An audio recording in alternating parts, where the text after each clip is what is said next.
Hello guys, this is Canada Minute. This is how cold it is right now. But anyways, today I'll talk about the 3 easiest ways to come to Canada. Number 1, the first easiest way to come to Canada is through family sponsorship. How this program works basically is that if you have a family member that's a permanent resident or a Canadian citizen, it can be your mom, your dad, they can sponsor you to come to Canada, and you don't need to show or prove that you have a lot of money in your bank account.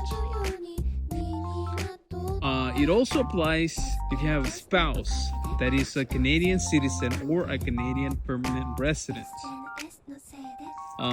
It also applies if you are in a common law relationship, meaning that you guys are not married but have lived together and are in a relationship, and most importantly, have lived together for at least a year.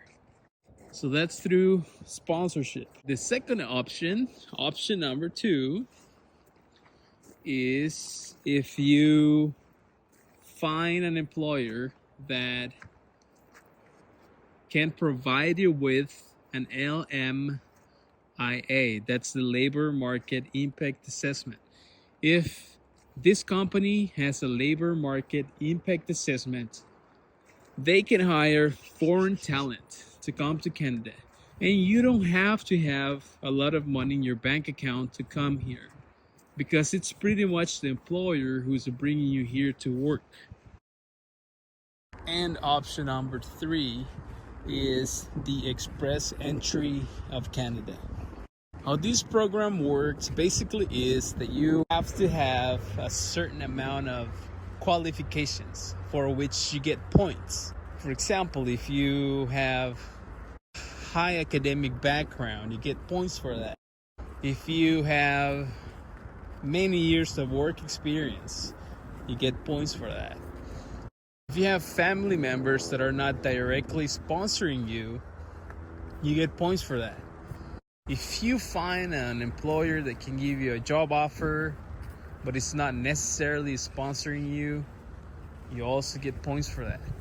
For each thing, each achievement that you have, you get points. And then you go into a pool of candidates where they choose every other week, they choose the candidates with the most points. So that's a little bit of a longer wait, but that's still easy way to come here. For this last one, you do need to show that you have certain amount of money in your bank account though. It's not that much, but at least you need to have the minimum that Canada requires for you to support yourself for the first few months that you're here. So those are the 3 easiest options to come to Canada. If you like this video, follow my channel, and if you want more details and instructions on how to apply for each of these programs, just leave your comment and make sure you follow Canada Minute.